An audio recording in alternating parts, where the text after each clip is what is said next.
제가 내린 결론은 그럼에도 불구하고 우리는 계속 돈을 버는 연습을 해야 합니다.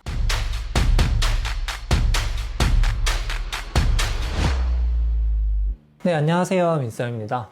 다들 연말 잘 보내고 계신가요? 어서 코로나가 끝나서 다시 예전의 삶을 되돌려줬으면 좋겠습니다. 자, 요즘 퇴사 후에 창업을 준비하는 분들이 정말 많아지고 있는데요. 현재 버는 월급만으로 내가 바랬던 삶을 살기가 갈수록 힘들어지고 있습니다. 그래서 현재 직장을 다니고 계시는 분들께서도 주식이라든지 부업이라든지 창업에 대한 관심도가 갈수록 증가하고 있습니다. 자, 장기적으로는 많은 분들께서 창업을 한다는 게 되게 좋은 현상이라서 응원을 하지만 막상 창업을 할 때 약간 놓치는 부분이 많을 수 있습니다. 그래서 제가 이제 창업을 준비하는 분들의 얘기를 듣다 보면 당연히 기대도 되지만 걱정되는 부분도 많이 보여요. 그래서 이번 영상에서는 퇴사 후에 창업을 준비하시는 분들에게 꼭 전하고 싶은 몇 가지 이야기들을 들려드리려고 합니다. 자, 가장 먼저 드리고 싶은 말씀은 지원 사업은 하나의 과정일 뿐이다 라는 겁니다. 이제 간혹 이야기를 들어보면 지원 사업을 따기 위해 창업을 준비하는 분들도 계셔요. 약간 주객전도가 되었죠. 창업을 하라고 지원 사업을 주는 건데 지원 사업을 따기 위해 창업을 한다? 약간 이상합니다. 그런데 냉정하게 말해서 사실 저는 이것도 나쁜 전략은 아니라고 봐요. 왜냐면 기본적으로 지원 사업을 따기 위해 더 노력하고, 자, 지원 사업을 따게 된 이후에도 창업에 대해서 더 배워가면서 성장하고 그러다 보면 성공할 수도 있겠죠. 그런데 문제는 지원 사업이 되지 않았을 때예요. 애초에 창업을 준비하던 사람이 지원 사업이 되지 않았다면 그냥 내가 계속 준비하던 창업을 이어가면서 다음 기회나 다음 지원 사업을 노리면 되는데, 그런데 진짜 문제는 뭐냐면 지원 사업이 안 됐을 때예요. 지원 사업에 떨어지면 마치 그 사업이 없었던 것처럼 리셋하고 다시 합니다. 이게 얼마나 시간 낭비예요. 사실 하나의 사업 전략을 짜고 스토리를 만들어가는 게 정말 쉬운 과정은 아니지만 이걸 이제 계속 반복하다 보면 심리적으로 많이 지치고 정신적으로도 많이 지치게 됩니다. 그러다 보면 자신감도 자연히 떨어질 수 있어서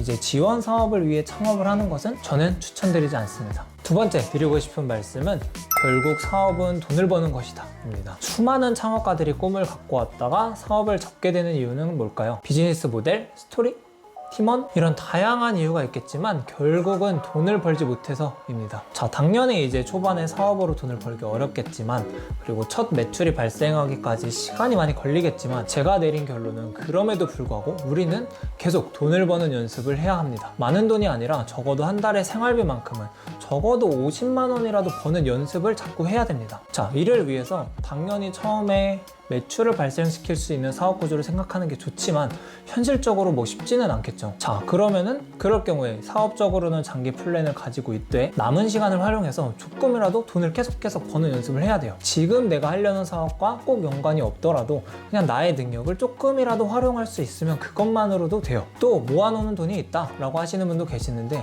사실 저는 크게 의미 없다고 봅니다. 들어오는 돈은 없고 계속 모아놓은 돈이 빠지기만 한다면 이건 심리적으로 아무리 돈을 많이 모아놨어도 이렇게 쫓길 수밖에 없어요. 그래서 때로는 성급해져서 약간 경솔한 결정을 내릴 때도 많습니다. 결국 창업을 잘하기 위해서는 장밋빛 미래가 있는 장기적인 사업도 중요하지만 당장에 내가 수익을 창출할 수 있는 연습을 하는 것, 이게 바로 생존력이 되고 장기적으로 이제 비즈니스를 이끌어갈 수 있는 버팀목이 될 겁니다. 세 번째 드리고 싶은 얘기는 처음부터 제발 큰 돈을 쓰지 마세요 입니다. 이제 특히 시니어 분들께서는 은퇴 후에 모아놓은 돈도 있겠다 하면서 내가 모양 빠지게 누추한 사무실에서 일할 수는 없지 하면서 사무실 계약부터 하고 인테리어 하고 2, 3천 금방 깨집니다. 또 사무실은 기본적으로 2년 계약인데 잘 안 되면 2년 동안 이제 큰일 나는 거예요. 그래서 완전 이런 상황이 오지 않게 처음에는 이제 최대한 주변 환경을 잘 이용해보고 1인이라도 들어갈 수 있는 공유 오피스도 한번 알아보고 이렇게 하면서 최대한 돈을 아끼는 게 좋아요. 저는 이제 개인적으로 첫 매출이 날 때까지 창업은 최대한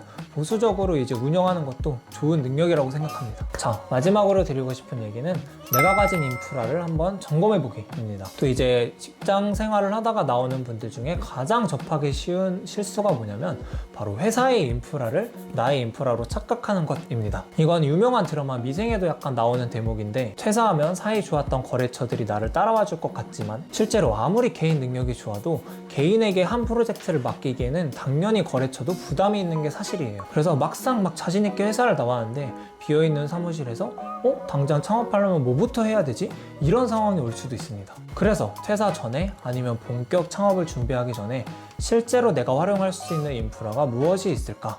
그리고 그 인프라를 어떻게 활용할 수 있을까, 이렇게 시뮬레이션을 미리 꼭 돌려보셔야 됩니다. 자, 그래서 이번 영상에서는 이제 퇴사 후에 창업을 준비하시는 분들에게 꼭 필요한 얘기들을 한번 전달해 봤습니다. 오늘 얘기들은 이제 제 경험에서 비롯된 얘기들이라서 꼭 정답은 아닐 수 있지만 한 번쯤 꼭 짚고 넘어가셨으면 하는 바람입니다. 영상을 보고 더 궁금한 점이 있다면 댓글로 많이 남겨주시면 감사하겠습니다.